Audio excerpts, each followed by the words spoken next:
اللہ اکبر۔ ایک بات آپ سے کہتا ہوں، دیکھو اسکول کے کالج کے لڑکے لڑکیاں اگر ارتداد کی طرف، کفر کی طرف، الہاد اور بے دینی کی طرف جا رہے ہیں، ہم نے اپنے بچوں کو سائنس پڑھایا، دین نہیں پڑھایا، جغرافی پڑھایا، دین نہیں پڑھایا، اور ارضیات فلکیات پڑھایا، دین نہیں پڑھایا۔ دین پڑھاؤ، دین۔ اور دین کیا ہے اس کو ایک آپ کو سمجھاتے ہیں۔ دیکھیں ایک آرٹیکل کسی نے لکھا تھا، ایک شخص بڑا سنار تھا، سنار سمجھتے ہیں ہے نا، زیورات بناتے ہیں سنار، اچانک مر گیا، بہت بڑا مالدار آدمی تھا، بیوی چھوڑ کے مرا اور بچہ، سب کچھ بیچتے رہے، آخری میں دکان بھی بک گئی، سب بک گیا، بیٹھ بیٹھ کے کھا رہے تھے۔ کہتے ہیں کہ بیٹھے بیٹھے تو دریا کا پانی ختم ہو جاتا ہے، دولت کیا چیز ہے، سب ختم ہو گیا۔ ایک دن بیوہ نے، اس سنار کی بیوہ نے اپنے ننھے سے بچے سے کہا جو ابھی جوانی کی طرف بڑھ رہا تھا، بیٹا تیرے باپ کا اب سب ختم ہو گیا، ایک ہار بچا ہے، لیکن ہے وہ ہار بڑا قیمتی۔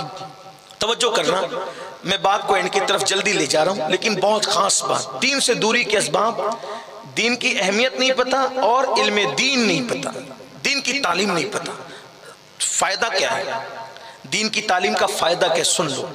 تو اس نے کہا، کیا کہا، یہ ہار لے کے جاؤ اور اپنے چچا کے پاس بیچ دو، بڑا قیمتی ہار ہے، ہم نئی دکان بنا لیں گے اس کو بیچ کے۔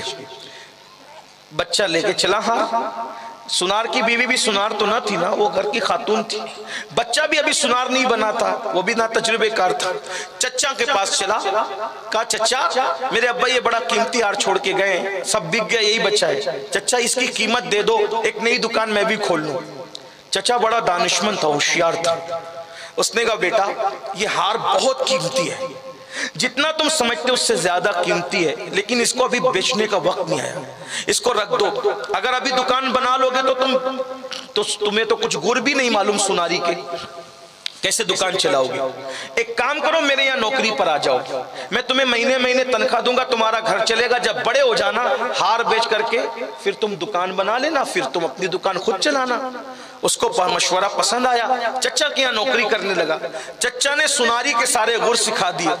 جب بھتیجا بڑا ہو گیا تو چچا بھتیجے بیٹھے تھے، تو بھتیجے سے چچا نے کہا بیٹا وہ ہار جو تم بچپنے میں لائے تھے نا، وہ ہار بڑا قیمتی تھا، لاؤ ذرا بیچ کر اب تمہاری دکان بنا لے۔ اس نے کہا چچا چھوڑو اس ہار کا قصہ، چھوڑیے اس ہار کا، کیا اس ہار میں، نہیں وہ ہار لاؤ بڑا قیمتی تھا۔ کہا چچا وہ ہار نقلی ہے۔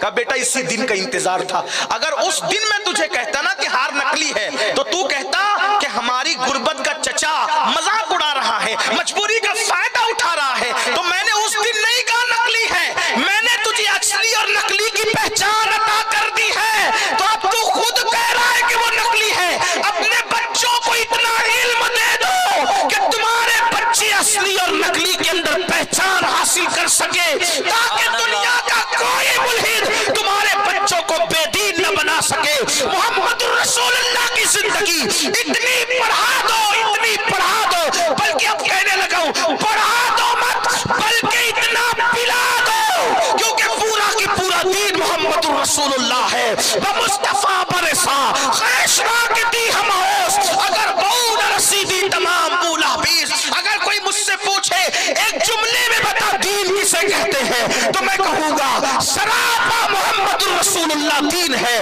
جو ان کے قدموں میں آ جائے دیندار ہے، جو ان کے قدموں سے دور ہو جائے۔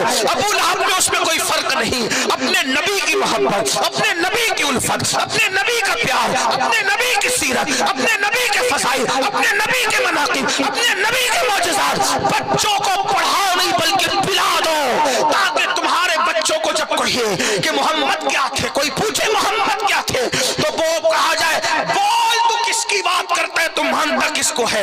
اگر وہ کہے گا کہ میں حضرت عیسیٰ کو ماننے والا ہوں، تو کہا حضرت عیسیٰ کیا تھے، وہ ہم تو ان کو مانتے ہیں، لیکن کلمہ ہم اپنے نبی کا پڑھتے ہیں۔ حضرت عیسیٰ کیا تھے، کہنے والا کہے گا کہ عیسیٰ نے تو مردوں کو قم بإذن اللہ کہا، تو مردے زندہ کر دیے۔ تو ہمارا بچہ جواب دینا چاہیے معجزہ بڑا ہے، لیکن مردوں کو زندہ کرنا یہ عیسیٰ علیہ السلام کا معجزہ ہے، لیکن پتھروں کو زندگی دینا یہ محمد الرسول اللہ کی شان۔ نعرہ تکبیر، نعرہ رسالت، پلا دو محمد الرسول اللہ کی ذات، بتا دو۔ اگر کوئی والا ہوں. کہا حضرت موسیٰ کا ماننے والا ہوں. کہا حضرت موسیٰ کیا تھے؟ کہا پتھر پہ عصا مارا تو پانی کے چشمے جاری ہو گئے.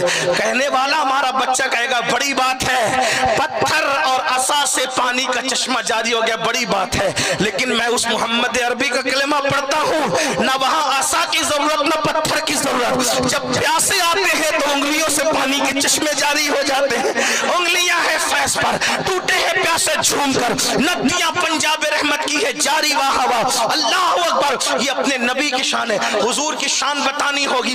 اللہ اکبر. کوئی کہے اترا کر ہم تو چاند پر جانے والے ہیں. ہم نے کہا 1450 سال ہو گئے، ابھی صرف بات کر رہے ہو بات، اور اگر چلے بھی جاؤ اگلی صدی میں تو چاند پہ جا کے جب سینہ تان کے کہو گے نا کہ ہم چاند پر آ گئے تو کوئی کہے گا ابھی چاند پہ آیا ہے، لیکن آمنہ کا لال اتنی اوپر گیا ہے کہ عرش بھی قدموں کے نیچے ہے، سدرہ بھی قدموں کے نیچے ہے. اتنی ترقی کر کے تم نالین محمد کی ابھی آگے نہ بڑھ سکتے. سبحان اللہ. یہ اپنے نبی کی سیرت پلاؤ، اپنے نبی کی سیرت بتاؤ، کیونکہ دین حضور کی ذات ہے. دین سے دوری کی وجہ ایک یہ بھی ہے کہ آج نمازوں پہ تقریر تو ہو رہی ہے، فضائل رسالت پر گفتگو نہیں ہے. فضائل رسالت پر گفتگو نہیں. اور میں آپ سے کہنا چاہتا ہوں نماز کی اہمیت، روزے کی اہمیت، حج کی اہمیت، زکات سب اپنی جگہ ہے. یہ علماء بھی گواہی دیں گے، آپ بھی گواہی دیں گے. میرا سارا دکھڑا تو یہی ہے کہ میں فضائل پر ہی بات کرتا ہوں. لیکن ایک بات کہتا ہوں، نماز، روزہ، حج اور زکات پر محنت کرنے سے زیادہ ذات رسالت پلانے پہ محنت کرو. کیونکہ جو حضور سے عشق کرے گا اس کو نماز کی دعوت دینے کی ضرورت نہیں پڑے گی. جب وہ سنے گا نا کہ نماز میں نبی کی آنکھوں کی ٹھنڈک ہے تو بولے گا میں کیسا عاشق کہ اپنے محبوب کی آنکھوں کو ٹھنڈک نہیں پہنچا رہا ہوں. جھوٹ بولوں گا تو نبی کا دل دکھے گا، وعدہ خلافی کروں گا تو آقا کا دل دکھے گا. یہی سب تو وہ سوچے گا تو وہ خود ہی سدھر جائے گا. اس لیے حضور کا عشق پلاؤ، کیونکہ پورا کے پورا دین حضور علیہ السلام کی ذات ہے. اور خدا کی عزت کی قسم حضور ہیں ایسے، اللہ کی عزت کی قسم حضور ہیں ایسے. جس کو پتا چل جائے حضور کیا ہے تو یاد رکھنا جملہ آپ سے عرض کروں، نمازی کو بگاڑنا آسان ہے، روزے دار کو بگاڑنا آسان ہے، حاجی کو بگاڑنا آسان ہے، اور قاری کو بگاڑنا آسان ہے، عالم محدث کو بھی بگاڑنا آسان ہے. عاشق رسول کو بگاڑنا آسان نہیں ہے. یاد رکھنا، اچھی طرح یاد رکھنا. محدث بگڑ سکتا ہے، مفتی بگڑ سکتا ہے، خطیب بگڑ سکتا ہے، ادیب بگڑ سکتا ہے، مناظر بگڑ سکتا ہے، عاشق رسول کبھی بگڑ نہیں سکتا.